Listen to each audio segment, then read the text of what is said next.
Chapter 7 ક્રમચય અને સંચય ભાગ 5 આપણે રૂટ શબ્દ જોયો તો જેનામાં ROOT એટલે કે ઓ જે છે એ 2 વખત રિપીટ થતું હતું ત્યારે આપણે એની પુનરાવર્તન વગર પુનરાવર્તન ન કરી શકાય, પુનરાવર્તન શક્ય નથી એ રીતે આપણે એના શબ્દોની ગોઠવણી કરી હતી અને તેમાં 4 ફેક્ટોરિયલ છેદમાં 2 ફેક્ટોરિયલ શા માટે લીધા હતા? તો ઓ જે છે એમાં 2 વખત આવતું હતું માટે. તો એ જ રીતે હવે આપણે ઇન્સ્ટિટ્યૂટ શબ્દની ગોઠવણી કરીએ. હવે તો ઇન્સ્ટિટ્યૂટ શબ્દની આપણે પુનર્ગોઠવણી કરીએ અને એમાં તમે જોઈ શકો છો તો તમને આઈ જે છે એ 2 વખત રિપીટ થાય છે. આઈ જે છે એ કેટલી વખત? 2 વખત રિપીટ થાય છે અને ટી જે છે એ 3 વખત રિપીટ થાય છે. એટલે તમને ઇન્સ્ટિટ્યૂટમાં આઈ અને ટીની જેટલી વખત બી ફેરબદલ કરશો એનામાં આઈવાળા જે 2 શબ્દો છે એ કેવા લેશે? સેમ જ આવશે જેમ આપણને રૂટમાં મળતું હતું.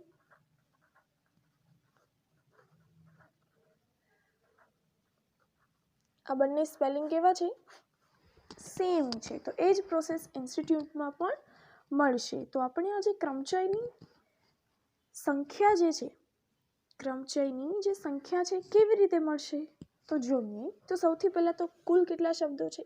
અક્ષર છે 1 2 3 4 5 6 7 8 અને 9.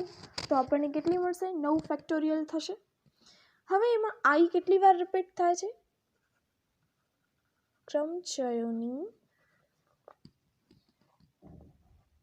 સંખ્યા બરાબર 9 ફેક્ટોરિયલ.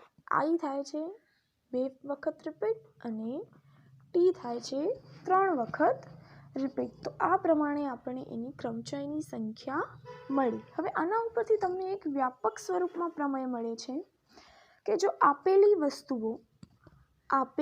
વસ્તુઓમાંથી પી સમસ્વરૂપ વસ્તુઓ હોય, આપેલી n વસ્તુઓમાંથી પી સમસ્વરૂપ વસ્તુઓ હોય તો બાકીની જે ભિન્ન હોય અને બાકીની બધી કેવી હોય? આપણને ભિન્ન મળે. તો ક્રમચયની સંખ્યા છે એ કેવી મળે છે? n વસ્તુઓમાં પી કેવી છે? સમસ્વરૂપ. બાકીની ભિન્ન હોય ત્યારે ક્રમચયોની સંખ્યા આપણને મળે n ફેક્ટોરિયલ છેદમાં p ફેક્ટોરિયલ. હવે આ તો થઈ એક સંખ્યા જે છે કોઈ પણ એક નંબર છે એ સરખું હોય ત્યારે. હવે એક કરતાં વધારે પણ નંબર મળી શકે જેમ આપણને આ ઇન્સ્ટિટ્યૂટમાં મળ્યું. તો એનામાં શું લખવાનું કે n વસ્તુઓમાંથી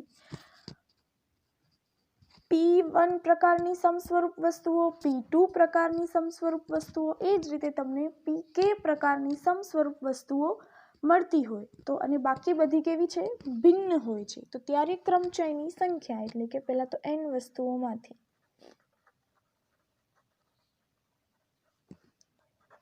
P1, P2, P3 up to PK સુધીની તમને કેવી સમસ્વરૂપ વસ્તુઓ મળે. તો ત્યારે ક્રમચયની સંખ્યા શું થશે? n ફેક્ટોરિયલ છેદમાં P1 ફેક્ટોરિયલ ગુણ્યા P2 factorial up to PK factorial, જે આપણે ઉપરના દાખલામાં જોઈ ગયા. હવે આપણે જોઈએ સ્વાધ્યાય 7.3.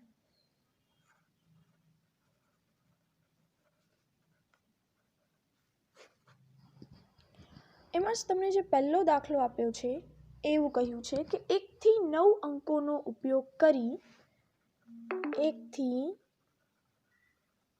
9 અંકોનો ઉપયોગ કરીને 3 અંકોની કેટલી સંખ્યાઓ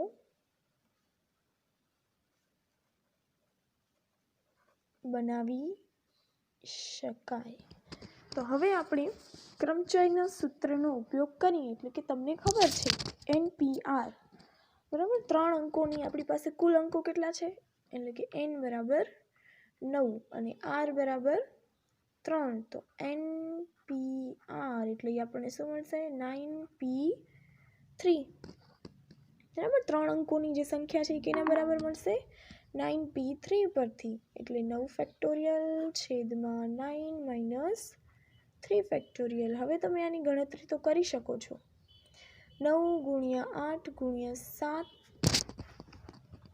× 6 ફેક્ટોરિયલ છેદમાં 6 ફેક્ટોરિયલ. 6 ફેક્ટોરિયલ 6 ફેક્ટોરિયલ ઉડી જશે, એટલે જવાબ આપણને મળશે 504. ચલો, તો હવે હું બધાની ગણતરી અને ક્રમચયની સંખ્યા કઈ રીતે થાય છે એની સમજૂતી આપીશ. દાખલાઓ તમને જાતે ગણવાના રહેશે. ચાલો, દાખલા નંબર 2 કે અંકોના પુનરાવર્તન સિવાય 4 અંકની કેટલી સંખ્યાઓ બને. હવે જુઓ, આપણી પાસે અંકો કીધા છે, એટલે અંકોમાં ક્યાંથી શરૂઆત થાય? 0, 1, 2, 3 થી કરીને 9 નો ઉપયોગ કરી કેટલા અંકની સંખ્યા બનાવવાની છે? 4 અંકોની પુનરાવર્તન સિવાયની સંખ્યાઓ બનાવવાની છે.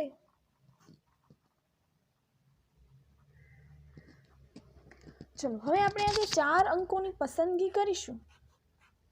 એ કઈ રીતે થશે? એટલે કે 10 સંખ્યાઓ થઈ આપણી પાસે. આ 10 સંખ્યાઓ એટલે કે 10 વસ્તુઓમાંથી આપણે 4 સંખ્યાઓ પસંદ કરીશું. તો ક્રમચયની સંખ્યા શું થાય? NPR પ્રમાણે 10p4 થશે. પરંતુ 10p4 એ થશે ક્રમચયની સંખ્યા. પરંતુ તમને એક વસ્તુ નોટ કરી તો આપણી પાસે 0 છે. તો જો પ્રથમ સ્થાન પર 0 લઈએ તો એ તો 3 અંકની સંખ્યા બની જશે. પ્રથમ સ્થાન પર જો 0 લઈએ તો એ 3 અંકની સંખ્યા બની જશે. તો આપણે જે 3 અંકની સંખ્યાઓ બને છે એ બાદ કરવી પડે.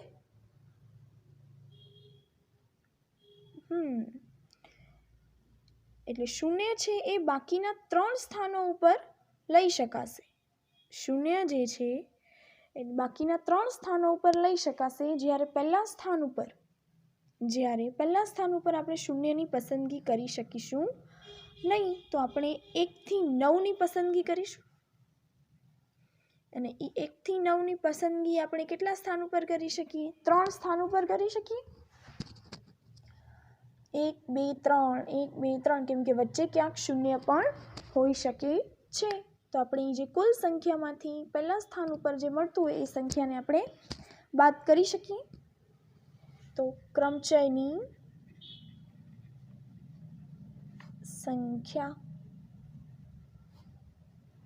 10p4 - 9p3 એટલે 10 ફેક્ટોરિયલ છેદમાં 10 - 4 ફેક્ટોરિયલ -9 ફેક્ટોરિયલ 9 - 3 ફેક્ટોરિયલ. એટલે આ થશે 10 ફેક્ટોરિયલ છેદમાં 6 ફેક્ટોરિયલ 9 ફેક્ટોરિયલ છેદમાં 6 ફેક્ટોરિયલ. 10 × 9 × 8 × 7 × 6 ફેક્ટોરિયલ. 6 ફેક્ટોરિયલ 6 ફેક્ટોરિયલ ઉડી ગયા. માઇનસ 9 × 8 × 7.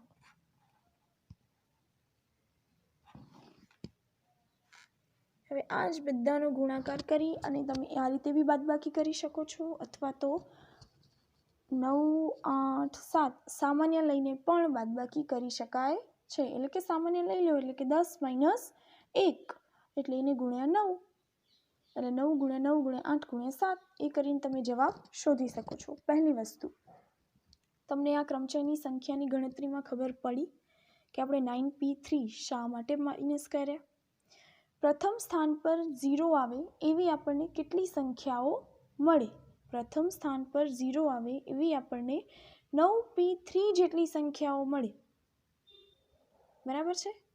તો એ સંખ્યાઓને આપણે બાદ કરી છે. વિચારજો, ન સમજમાં આવે તો પૂછી લેજો. ચલો, ત્યારબાદ આવે છે કે દાખલા નંબર 3 કે 1 2 3 4 5 6. મને એવું લાગે છે કે આ દાખલો તમે કરી શકશો. 4 6 અને 7 અંકોનો ઉપયોગ કરી અને 3 અંકોની કેટલી યુગ્મ સંખ્યા બનાવી શકાય? હવે યુગ્મ સંખ્યા બનાવવી છે એટલે કે આપણે છેલ્લા સ્થાન ઉપરની જે પસંદગી કરીશું એ 3 પ્રકારે થશે: 2 4 અને 6. તો છેલ્લા સ્થાનની પસંદગી થઈ જાય તો બચે કેટલા? અને કોઈ એક અંક તો અહીં આવી ગયો હોય તો આમાંથી કેટલા અંક હોય એટલે એનની સંખ્યા કેટલી મળશે? 5. અને પસંદગી કેટલાની રહેશે? 2ની. તો 5p2 એને ગુણ્યા 3, કેમ કે આ સ્થાનની પસંદગી આપણે 3 પ્રકારે કરીશું. તો ક્રમચયોની સંખ્યા બરાબર 5p2 ગુણ્યા 3. એટલે આ દાખલો બી તમે કરી શકશો. ચલો,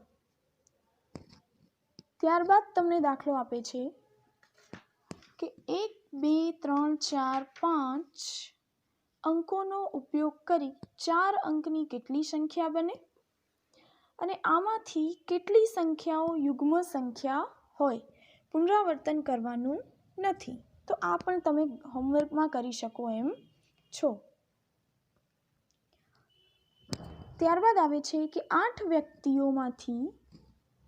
વ્યક્તિઓની સમિતિમાંથી અધ્યક્ષ અને ઉપાધ્યક્ષ કેટલા પ્રકારે પસંદ કરી શકાય? આપણે ધારી લઈશું કે કોઈ પણ વ્યક્તિ એક કરતાં વધુ પદ સંભાળતું ન હોય. એ તો આપણે જોઈએ જ છીએ કે જે વડાપ્રધાન હોય એ રાષ્ટ્રપતિ ન બની શકે. બરાબર છે? બંને અલગ અલગ વ્યક્તિ જ હોય, બંને એક જ જગ્યામાં ન મળે. એટલે કોઈ પણ એક વ્યક્તિ છે એક જ પદ સંભાળશે એટલે કે પુનરાવર્તન શક્ય નથી. તો ચલો, 8 વ્યક્તિ છે એટલે n બરાબર છે 8 અને r બરાબર કેટલા છે? 2. અધ્યક્ષ અને ઉપાધ્યક્ષ. તો ક્રમચયોની પસંદગી અથવા તો માંગેલ પ્રકારની સંખ્યા બરાબર 8p2. એ પણ થઈ જશે દાખલા નંબર 5. હવે જોઈએ દાખલા નંબર 6. દાખલા નંબર 6 અને 7 એ મોસ્ટ IMP દાખલાઓ છે. ઘણી બધી વાર પૂછાય પણ છે. અને આ દાખલાનો જે આપણે ઉપયોગ કરીશું એટલે કે આના પછીના સ્વાધ્યાયમાં આવા દાખલાઓ જે આવશે એનો ઉપયોગ આપણે 8મા ચેપ્ટરમાં પણ કામ લાગશે. તો ચલો જોઈએ. દાખલા નંબર 6 કે જો n-1p3 જેમ np4 બરાબર 1 જેમ 9 હોય તો n શોધો. તો શું આપેલું છે? n-1p3 છેદમાં np4 બરાબર 1 જેમ 9. હવે આનું જે સૂત્ર છે એ લગાવીશું. ચલો એ લગાવીએ. તો n-1 ફેક્ટોરિયલ છેદમાં n-1 3 ફેક્ટોરિયલ ગુણ્યા હવે આ છેદમાં જે npr હતું એ ઉલટું થઈ જાય, બરાબર, વ્યસ્ત થઈ જશે. તો n ફેક્ટોરિયલ છેદમાં n-4 ફેક્ટોરિયલ બરાબર 1/9. n-1 ફેક્ટોરિયલ છેદમાં n-4 ફેક્ટોરિયલ ગુણ્યા n-4 ફેક્ટોરિયલ. હવે હું આ n ફેક્ટોરિયલને n into n-1 factorial લખી શકું? લખી જ શકાય. આ કેન્સલ. 1/n બરાબર 1/9, તો આપણને n બરાબર મળ્યા 9. ત્યારબાદ તમને દાખલો આવે છે દાખલા નંબર 7 એમાં 2 દાખલા આપ્યા છે, આપણે માત્ર એક કરીશું, એક તમને હોમવર્કમાં કરવાનું છે. 5PR બરાબર 2 ગુણ્યા 6PR - 1. હવે આવું હોય તો R શોધો. તો આપણું જે સૂત્ર છે એ લગાવીએ. 5 ફેક્ટોરિયલ 5 - R ફેક્ટોરિયલ બરાબર 2 ગુણ્યા 6 ફેક્ટોરિયલ 6 - R, અને આ શું થઈ જશે? +1 આવશે. આપણે કાઉન્સમાં રાખીએ R - 1, પછી માઇનસ આગળ છે એટલે નિશાની બદલાઈ જશે.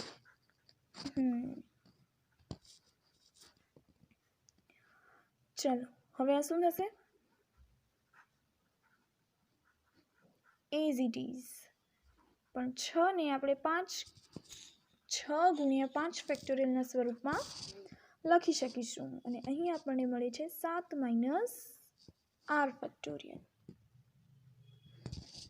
ચલો 5 ફેક્ટોરિયલ કેન્સલ, તો 5 - R ફેક્ટોરિયલ. હવે તમે જુઓ તો આનાથી આપણે આગળ વધીએ તો આ શું થાય? 6 - R +1 ફેક્ટોરિયલ. પણ આપણે આગળના પદ જોઈએ તો 6 - R +1, પછી બીજું કયું થાય? 6 - R, અને એના પછી કયું મળે? 6 - R -1 ફેક્ટોરિયલ મળશે. તો આ થયું 7 ફેક્ટોરિયલ. એના પછી મળે 6 - R, અને એના પછીનું ત્રીજું સ્ટેપ શું મળે? 6 - R -1 ફેક્ટોરિયલ, એટલે કે 6 - 1 એટલે થયા 5 - R ફેક્ટોરિયલ. તો આપણે અહીં એવું લખી શકીએ છીએ કે 7 - R, 6 - R અને 5 - R ફેક્ટોરિયલ. આ 5 - R કેન્સલ. તો આ થયું 7 - R અને 6 - R બરાબર 12 ફેક્ટોરિયલ. હવે તો જો કે તમે આ દાખલો કરી શકો એમ છો, તો આના ઉપરથી આપણને જે સમીકરણ મળશે એ મળશે R² - 13R +42 બરાબર 12. એટલે R² - 13R +30 બરાબર 0. હવે 30ના એવા ભાગ પાડવાના કે આપણને 13 મળે. તો R - 10 R - 3, એટલે મળે R બરાબર 10 અથવા R બરાબર 3. હવે R બરાબર 10 પોસિબલ છે નથી, કારણ કે આપણી પાસે nની સંખ્યા જે છે એ 5 અથવા તો 6 છે, એટલે કે એનાથી મોટા R મળે નહીં. આપણે જ્યારે વ્યાખ્યાઓ શીખી છે ત્યારે આપણે આ વાત કરેલી છે, એટલે કે આપણો જવાબ થશે R બરાબર 3. તો આપણી જે કન્ડિશન છે < R = 5, આ કન્ડિશનનો ઉપયોગ કરવાનો. બરાબર. ચલો, એટલે આના પછીનો જે દાખલો છે 7માનો બીજો, એ પણ તમે હોમવર્કમાં કરી શકીશું. ત્યારબાદ હવે આવે છે દાખલા નંબર 8. દાખલા નંબર 8 શું કહે છે એ જોઈએ.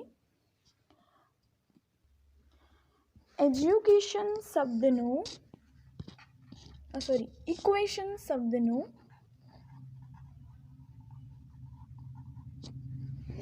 દરેક મૂળાક્ષરનો ફક્ત એક વખત ઉપયોગ કરી અર્થસભર કે અર્થરહિત કેટલા શબ્દો બનાવી શકાય.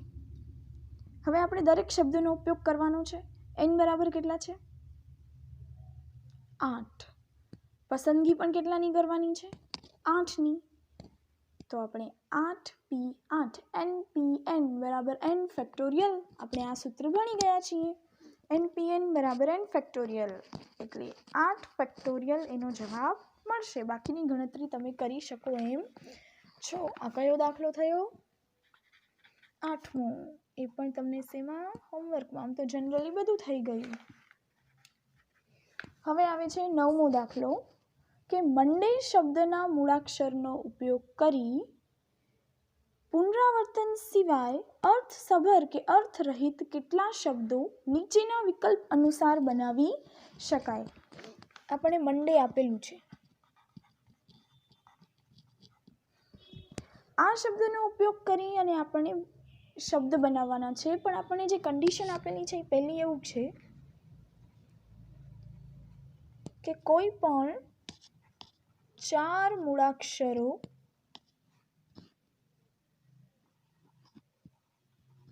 એક સાથે લેતા.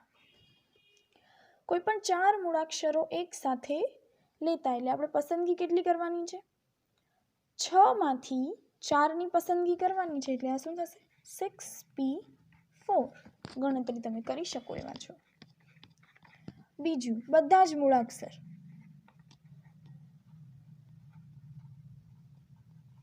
તો એ થશે 6p6 = 6 ફેક્ટોરિયલ.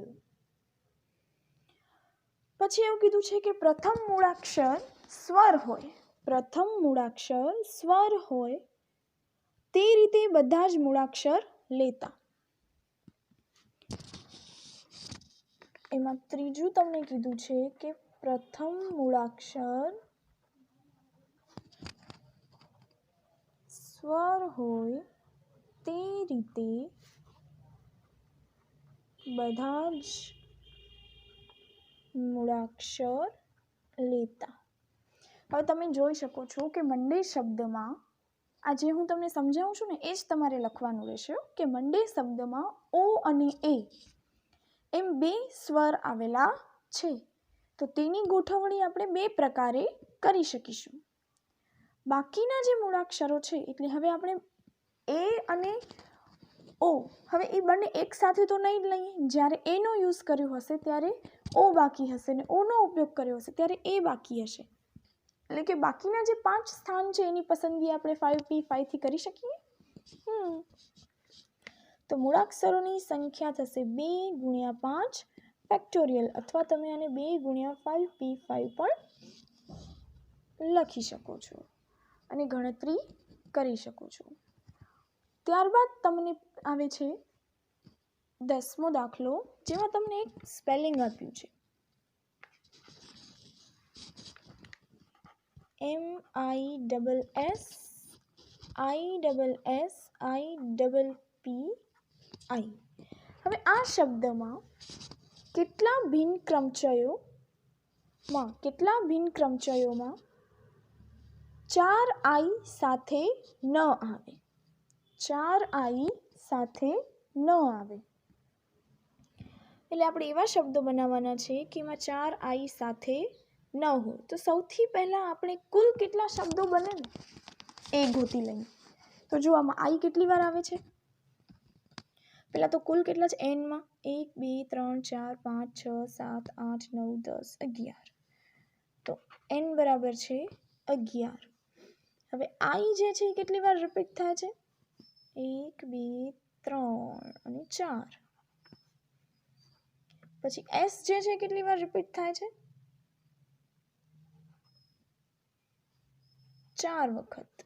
અને P છે એ 2 વખત રિપીટ થાય છે. તો આપણને જે કુલ સંખ્યા મળતી હોય,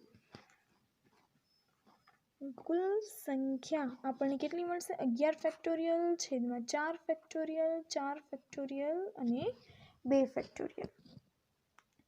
પણ હવે એવું કીધું છે કે જો 4 I સાથે ન આવે, 4 I સાથે ન આવે તો તમે 4 I ને ભેગું કરી દો. 4 I ને ભેગું કરી અને એને એક શબ્દ બનાવી દો અને પછી આ કુલમાંથી એને બાદ કરી દો તો તમને ખબર પડે. કઈ રીતે કહું છું તો જુઓ, જેમ કે MSSSPP અને એમાં મેં આ 4 I નું એક જૂથ કરી દીધું અને એને એક જ જગ્યા આપી. એને એક જ જગ્યા આપું છું તો આ કેટલા અક્ષર થશે? 1 2 3 4 5 6 7 અને આ 4 I ને એક જગ્યા, એટલે ટોટલ કેટલા થયા? 8 થયા. હવે આ તો એક જ અક્ષર આપણે બનાવી લીધો છે, તો હવે આપણને આ જે છે એ કેટલા? S 4 વખત અને P 2 વખત, એ જ બાદ કરવા મળે. તો આપણે જ્યારે 4 I સાથે હોય તેવી શબ્દોની ગોઠવણી આપણે લઈ લઈએ તો એ આપણને કેવી મળે છે? 4 I સાથે હોય ત્યારે શબ્દોની ગોઠવણી. હવે આમાં n બરાબર કેટલા થયા? 8. શા માટે? તો 1 2 3 4 5 6 અને 7 અને આ જે i છે એ એક જૂથ થઈ ગયું એટલે એને આપણે એક જ લખીએ છીએ.